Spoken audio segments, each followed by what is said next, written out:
Assalamualaikum warahmatullahi wabarakatuh.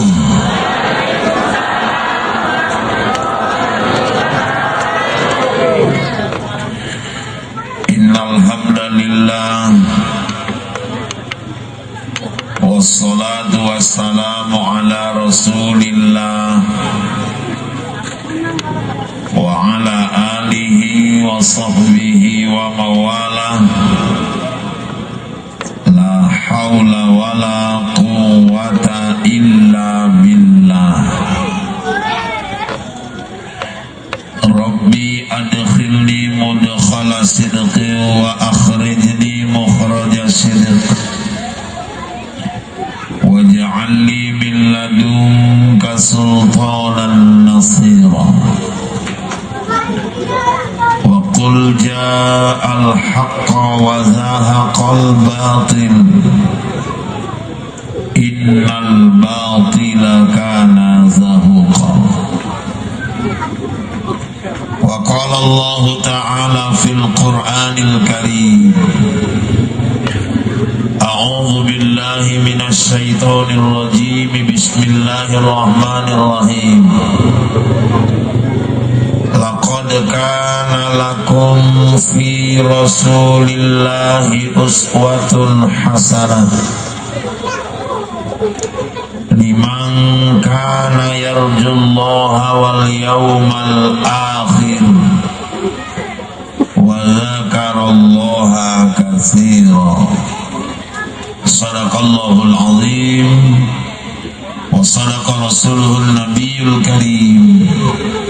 Nahnu ala dzalika minasyahidin wasyakirin walhamdulillahi rabbil alamin. Yang sama-sama kita hormati Bapak Distrik Manajer Labuhan Batu 1, yang sama kita hormati Bapak Manajer Kebun Sugidaun, Bapak Manajer PKS Sugidaun, para karyawan-karyawan pimpinan, para alim ulama, tuan guru, pemuka-pemuka agama, pemuka masyarakat, bapak-bapak, ibu-ibu, keluarga besar Kebun Seidaun, PKS Seidaun dan sekitarnya, hadirin wal hadirat rahimakumullah. Peringatan Maulid ini pertama kali diadakan 500 tahun sesudah Rasulullah wafat, lebih kurang. Ketika itu terjadi perang salib dan pemimpin pasukan umat Islam waktu itu adalah Salahuddin Al-Ayyubi. Ketika semangat pasukan umat Islam sudah mulai melemah, beliau berinisiatif mengumpulkan pasukan dengan mengadakan acara maulid, menceritakan proses kelahiran Rasulullah Sallallahu Alaihi Wasallam berikut perjuangan Nabi menegakkan agama Allah ini. Dan di luar dugaan ternyata ini menjadi sesuatu yang sangat ampuh untuk membangkitkan kembali semangat juang pasukan pada waktu itu. Dan akhirnya tentara Islam berhasil meraih kemenangan. Sejak itu maulid ini menjadi tradisi yang mengandung nilai ibadah. Saya lihat di berbagai negara, termasuk kita di Indonesia ini. Maka kalau boleh jujur, saya pribadi belakangan ini agak kecewa ketika ada kelompok-kelompok dalam pemahaman Islam, kelompok-kelompok Wahabi, Salafi, yang kemana-mana mereka selalu mengatakan peringatan maulid itu haram hukumnya,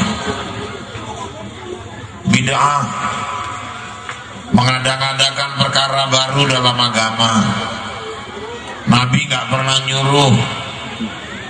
Orang yang bikin yang gak pernah dibuat Nabi itu namanya bid'ah, finnar, tempatnya di neraka. Saya udah pernah jumpa orang kayak gini, Pak. Waktu itu mau ceramah ke Langsa, singgah di salah satu masjid di Besitang. Saya nyandar di tiang masjid istirahat, pakai baju batik tangan pendek, nggak ada gaya-gaya ustaz. Waktu itu ada orang dari Langsa mau ke Medan, dia hampiri saya. Dia bilang gini, "Dek, mau kemana?" "Saya mau ke Langsa, Pak." "Oh, saya mau ke Medan." "Bapak dari mana?" "Dari Langsa." "Ini Dek, adek mau tahu kenapa, Pak? Ini bakal banyak kali orang masuk neraka ini." Saya tengoki muka Wawa itu, apa Wawa ini malaikat penjaga neraka macam mana? "Kenapa gitu, Wak?" Saya bilang, "Ini kan musim maulid ini." Anak-anak jangan ribut, yang di situ jangan ribut. Anak-anak, anak-anak. Ini kan musim maulid ini. Itu yang bikin acara maulid itu namanya melakukan satu perbuatan bid'ah, mengadakan perkara baru dalam agama. Kenapa, Pak? Nabi Muhammad nggak pernah nyuruh. Mana ada sejarahnya Nabi buat acara maulid? Itu ngada-ngada itu, cuma sama orang-orang siap sholat, doa bersama, zikir bersama. Mana ada Nabi buat itu? Subuh pakai kunut, nanti wirid yasin itu bid'ah, finnar, tempatnya di neraka. Emosi dia ngomong. "Wawa mau kemana ini?" "Mau ke Medan." "Wawa naik apa?" "Naik mobil." "Mana mobilnya?" "Itu di depan." "Wawa masuk neraka." "Kenapa?" "Nabi Muhammad nggak pernah naik mobil." "Oh, kok ke sana ceritanya loh. Tapi ini katanya ngadakan perkara yang Nabi nggak pernah buat." Nabi dulu kesana kemari naik onta. Ini mobil Wawa jual, Wawa beli onta. Nah, dari Langsa ke Medan, kok naik ngising onta nih, kok tangkap polisi tau. Oh, ini namanya ceritanya nggak nyambung. Tunggu dulu, dengar dulu. Ini kan perkara Nabi nggak pernah buat. Ini mulai besok mik masjid ini buka aja semuanya. Kipas angin masjid zaman Nabi nggak ada orang masjid pakai mik, pakai kipas angin. Kalau mau aja naik ke menara tiba telungkup pistahan gitu. Bapak pakai handphone nggak? Ya ada. Nabi Muhammad nggak pernah pakai handphone lah. Di rumah ada TV, ada. Muhammad nggak pernah nonton TV. Wawa lebih bid'ah lagi. Wawa masuk neraka. Oh, cerita kita nggak nyambung. Memang nggak nyambung. Wawa mau menang sendiri. Semua orang Wawa masukkan neraka, Wawa sendiri yang masuk surga. Saya emosi memang waktu itu, Bu. Ya, kalau sempat lah gara-gara dia ngomong kayak gitu kemana-mana maulid haram. Tahun depan nggak ada lagi maulid. Kami kan Ustadz Inanjo. Cari masalah aja kadang-kadang orang. Ya, tapi masalahnya sebetulnya bukan ini kan seluruh aja nih Pak. Nggak pun ada maulid kan ada tabligh akbar, itu maksudnya. Ini penyakit kita umat Islam. Apa Ustaz? Suka kali memperdebatkan persoalan-persoalan kecil yang akhirnya jadi besar, ujung-ujungnya melemahkan ukhuwah kita. Bu, khilafiyah dari zaman kita kecil dulu, dari zaman atuk kita sampai sekarang itu ada. Dari dulu wirid itu memang udah digaduhkan orang. Ada yang bid'ah, ada yang sunnah. Sholat, selesai sholat dari dulu ada yang doa bareng, ada yang doa masing-masing.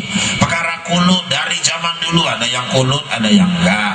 Kalau yang namanya fikih khilafiyah itu pasti ada. Yang enggak boleh ada perbedaan itu di akidah. Kalau akidah ada perbedaan berarti salah satu ada yang menyimpang. Tapi kalau namanya fikih tata cara ibadah, memang fikih pun ada 5 mazhab. Ini semua haram, semua bid'ah. Orang udah bagus-bagus mau dengerin ceramah maulid dibilang haram. Ini kan silaturahmi, kumpul, ada sedekah, ada dengarkan taklim. Kan lebih bagus yang ibu-ibu nggak beres itu yo berabri. Kenapa? Warung-warung tua. Ini kalau udah bulan Ramadan gaduh kulit bener 11 rakaat Pak, 23, 11 Pak, 23, 11, 23. Wawa itu wis tuwa ngeyel. 11 Pak, 23. Aku mau kitab Pak, lo aku cuma mau ceramah ustaz. Terakhirnya nggak terawih ngomong is untung kita nggak terawih ya kak ngomong itu.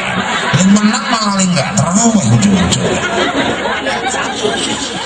Maka bapak-bapak, ibu-ibu jemaah yang dimuliakan Allah, ayo kita orang Islam nih jagalah ukhuwah. Nanti perkara wirid ribut, ya Nabi nggak pernah wirid Pak Ustaz, nggak masalah. Tapi Quran nggak pernah nyuruh wirid Ustaz. Quran nggak nyuruh wirid, tapi di wirid ada Quran. Wong wirid kan yang dibaca Yasin. Apa yang wong wirid baca ere-ere? Kalau ada orang wirid baca ere-ere, saya orang pertama mengharamkan wirid. Orang yang dibaca aja Yasin, Yasin kemudian Tatim, Tatim